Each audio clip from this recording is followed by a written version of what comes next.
ರಸ್ತೆ ಅಂದ ತಕ್ಷಣ ಅಚಾತುರ್ಯದಿಂದ ಅಪಘಾತಗಳು ಸಾಮಾನ್ಯವಾಗಿ ಸಂಭವಿಸುತ್ತೆ. ಆದರೆ ಅಪಘಾತದ ನಂತರ ನಾವು ಹೇಗೆ ವರ್ತಿಸ್ತೀವಿ ಅನ್ನೋದು ಮುಖ್ಯ ಆಗುತ್ತೆ. ಬಟ್ ಇಲ್ಲಿ ದಿವ್ಯಾ ಸುರೇಶ್ ಅವರು ಅಪಘಾತದ ನಂತರ ಕಾರು ನಿಲ್ಲಿಸದೆ ಸ್ಥಳದಿಂದ ಎಸ್ಕೇಪ್ ಆಗಿದ್ದಾರೆ. ಗಾಯಾಳುಗಳು ಅಲ್ಲೇ ಬಿದ್ದು ನರಳಾಡ್ತಾ ಇದ್ರು ಕೂಡ ಏನಾಯ್ತು ಅನ್ನೋದನ್ನ ಕೂಡ ನೋಡಿಲ್ಲ. ಗಂಭೀರವಾಗಿ ಗಾಯಗೊಂಡಿದ್ದಂತ ಅನಿತಾ ಆಸ್ಪತ್ರೆಗೆ ದಾಖಲಾಗಿದ್ದಾರೆ. ಕಾರು ಡಿಕ್ಕಿಯಾದಂತ ರಭಸಕ್ಕೆ ಅಶ್ವಿನಿಯವರ ಕಾಲಿನ ಮಂಡಿ ಚಿಪ್ಪು ನಜ್ಜುಗುಜ್ಜಾಗಿದೆ. ಇನ್ನು ಈ ಕೇಸಿಗೆ ಸಂಬಂಧಿಸಿದಂತೆ 7ನೇ ತಾರೀಕು ಬ್ಯಾಟರಾಯನಪುರ ಸಂಚಾರಿ ಠಾಣೆಗೆ ದೂರು ಕೊಡಲಾಗಿದೆ. ಗಾಯಾಳುಗಳ ಸಂಬಂಧಿ ಕಿರಣ್ ಅನ್ನೋರು ದೂರು ಕೊಟ್ಟಿದ್ದಾರೆ. ಇನ್ನು ಸಿಸಿಟಿವಿ ದೃಶ್ಯಗಳನ್ನು ಪರಿಶೀಲನೆ ಮಾಡಿದಾಗ ಆ ಕಾರು ದಿವ್ಯಾ ಸುರೇಶ್ ಅವರಿಗೆ ಸೇರಿದ್ದು ಅನ್ನೋದು ಗೊತ್ತಾಗುತ್ತೆ.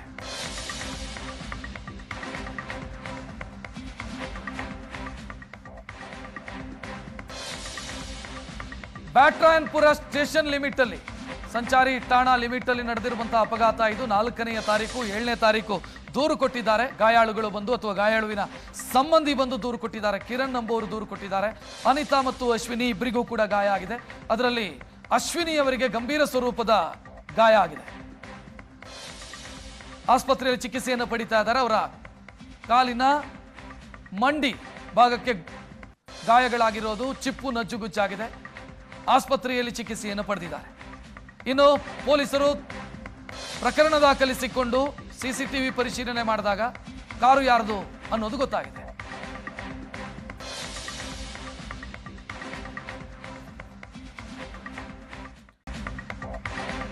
ಗಾಯಾಳುಗಳು ಅಲ್ಲೇ ಬಿದ್ದು ನರಳಾಡ್ತಾ ಇದ್ರು ಕೂಡ ಏನಾಯ್ತು ಅನ್ನೋದನ್ನ ಕೂಡ ನೋಡಿಲ್ಲ. ಗಂಭೀರವಾಗಿ ಗಾಯಗೊಂಡಿದ್ದಂತ ಅನಿತಾ ಆಸ್ಪತ್ರೆಗೆ ದಾಖಲಾಗಿದ್ದಾರೆ. ಕಾರು ಡಿಕ್ಕಿಯಾದಂತ ರಭಸಕ್ಕೆ ಅಶ್ವಿನಿಯವರ ಕಾಲಿನ ಮಂಡಿ ಚಿಪ್ಪು ನಜ್ಜುಗುಜ್ಜಾಗಿದೆ.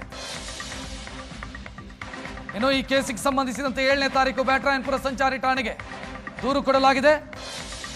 ಗಾಯಾಳುಗಳ ಸಂಬಂಧಿ ಕಿರಣ್ ಅನ್ನೋರು ದೂರು ಕೊಟ್ಟಿದ್ದಾರೆ. ಇನ್ನು ಸಿಸಿಟಿವಿ ದೃಶ್ಯಗಳನ್ನು ಪರಿಶೀಲನೆ ಮಾಡಿದಾಗ ಆ ಕಾರು ದಿವ್ಯಾ ಸುರೇಶ್ ಅವರಿಗೆ ಸೇರಿದ್ದು ಅನ್ನೋದು ಗೊತ್ತಾಗುತ್ತೆ.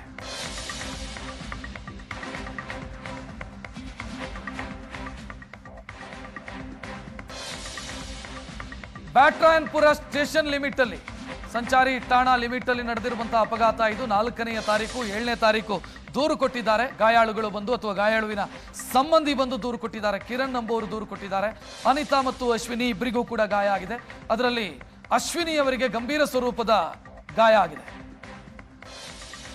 ಆಸ್ಪತ್ರೆಯಲ್ಲಿ ಚಿಕಿತ್ಸೆಯನ್ನು ಪಡಿತಾ ಇದ್ದಾರೆ. ಅವರ ಕಾಲಿನ ಮಂಡಿ ಭಾಗಕ್ಕೆ ಗಾಯಗಳಾಗಿರೋದು, ಚಿಪ್ಪು ನಜ್ಜುಗುಜ್ಜಾಗಿದೆ. ಆಸ್ಪತ್ರೆಯಲ್ಲಿ ಚಿಕಿತ್ಸೆಯನ್ನು ಪಡೆದಿದ್ದಾರೆ. ಇನ್ನು ಪೊಲೀಸರು ಪ್ರಕರಣ ದಾಖಲಿಸಿಕೊಂಡು ಸಿಸಿಟಿವಿ ಪರಿಶೀಲನೆ ಮಾಡಿದಾಗ ಕಾರು ಯಾರ್ದು ಅನ್ನೋದು ಗೊತ್ತಾಗಿದೆ.